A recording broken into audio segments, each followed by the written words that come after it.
of all, I'm gonna ask you some questions about yourself. Tell me a little bit about yourself, your culture, where you're from, all that. Okay. Okay, my name is Olga, and I was born in Ukraine, but I live in Russia now, and I'm an English teacher at the state school here. Last 2 years, I wasn't a teacher. I was headmistress of small school here, but now I'm I'm a teacher again. All right. Because I was tired of this position. It's really hard to be boss, you know, to be bossy.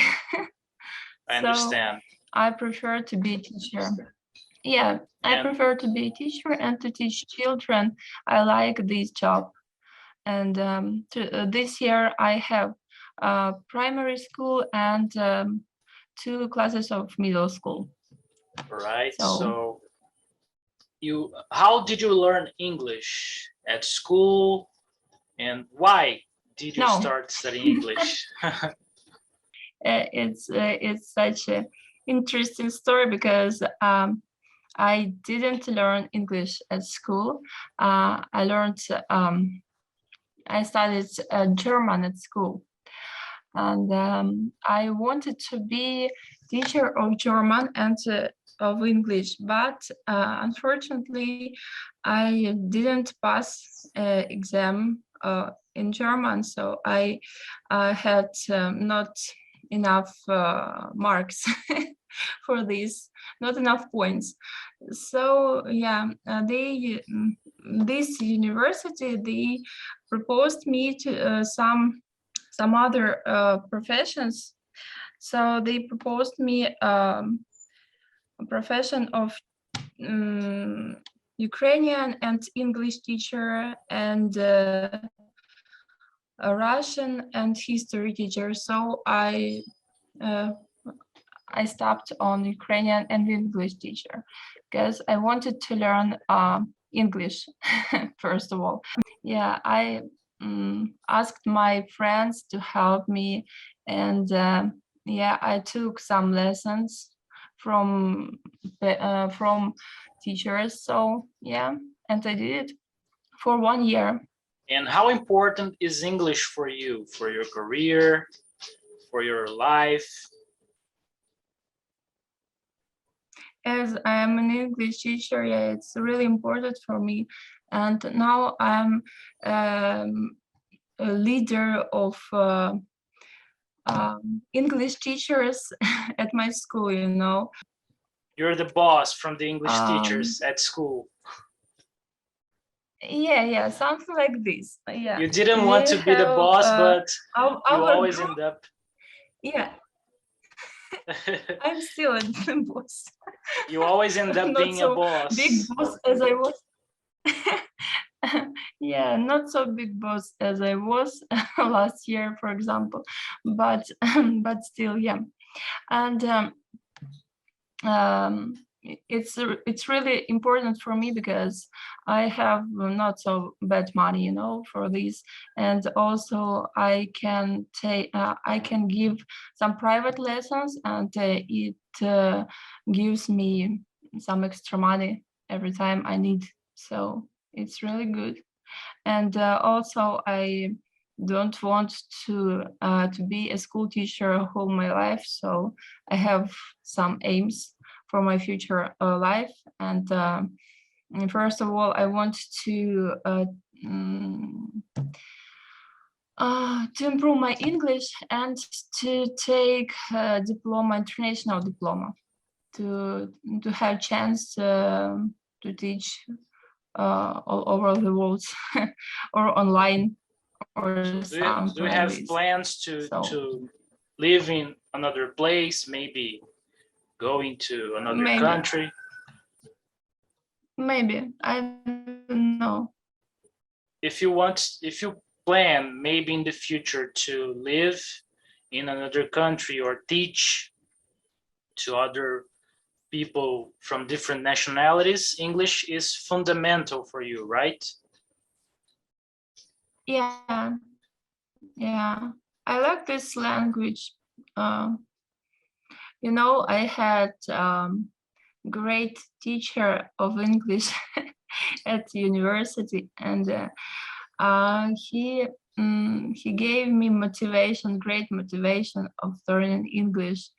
He always said how great it is to understand everything that we hear in our favorite songs, English songs, I mean, or to watch films without translation. It's really great. So yeah, it was one of motivation for me. And how many languages do you speak now?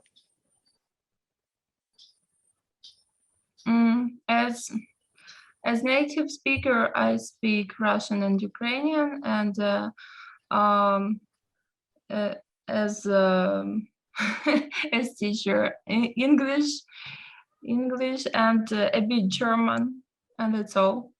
Also, I learned Latin, but some phrases I know some just phrases.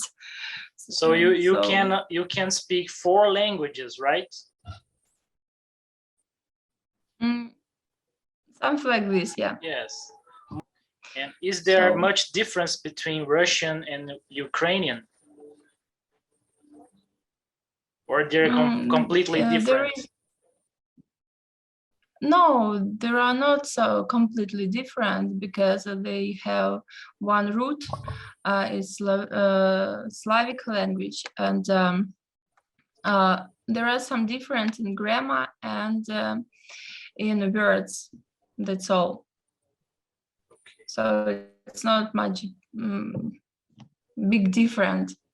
Big difference in these languages. And for me, I'm a Brazilian. I speak Portuguese, and Portuguese as my first language, my native language, and English as my second. If I wanted to learn Russian, for example, do you think it would be difficult for me? Is it a hard language to learn? I don't know.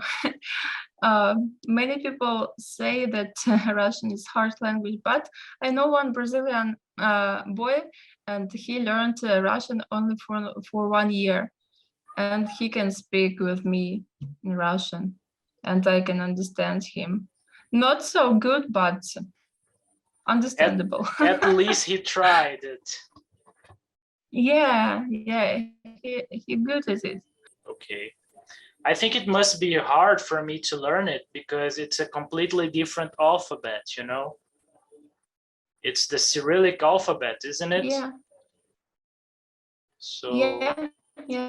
You can learn a Cyrillic alphabet. It's not so different from Latin alphabet. Okay. Is there any language that you would like to learn? Yeah, I would like to learn French and Spanish. Spanish is good. Do you know any Brazilians? Are there any Brazilians living in your country right now? No, in my country, I don't know any Brazilians because, you know, I live in a cold part of Russia. It's Siberia, and there are not so many people from warm countries here. They are afraid of cold, I think. I guess it must be really hard to live in such a cold country like yours. But maybe, but some people like it, like snow, like cold weather, and even me, I started to like it, you know, here. It's really good. And would you like to live in a country, maybe a tropical country, a warm country like Brazil? Do you think you would like it? You know, I like all seasons. I like the changes of seasons, and Okay. in tropical countries, it's hot or rainy, and that's all. Yeah, am I You're right? right. You're right. Because, for example, here in my city, it's always raining. It's a really wet city. Oh, And even during oh. winter, it's not that cold. People here, they think it's cold, but I guess I really don't know true cold, like Russia, for example, because I've never seen the snow my whole life. But during winter here, Okay. you can go to the beach, for example. It's not that cold. Yeah, I know. I'm curious. I like hot weathers because I can go to the beach and all, but it gets annoying. One time it's so hot some days, for example, when I'm working, that it's so annoying. I start sweating all over, you know, so Yeah, it gets annoying. And how about cold? Do you like? I know this cold weather. Yeah, I like it. Don't Not you so think? cold, like -30 or -40, but -15, -10, it's okay for me. As I was born in Ukraine, and there is not so severe weathers, so winters. Sorry, there are no severe winters in Ukraine, or there is one in 10 years. So yeah, I'm not so used to -40 or -50 here. Okay. But last maybe 3 or 4 years, there are not so severe weathers too in Siberia, in my place, in my city. Maybe, I don't know, climate change changes. It was really nice talking to you. This is our first video conversation. Yeah, it was really nice to talk to you too. Even it's 10 past 10 p.m. here. Okay. but I really glad that we had such a good talk with you. So. I feel the same. In here it's still 2:12 p.m. so it's not that late. Right now I still have the whole day ahead, and you're probably going to bed, so good night. Okay, and you have a good day, and I hope that it will be another talk. We will have another chance to talk, and Of course. to discuss some other questions. Maybe I will be not so tired next time. Of course, whenever you want. Thanks a lot. Okay. Bye-bye. Okay, thank you. Bye-bye. Goodbye. See ya. See ya.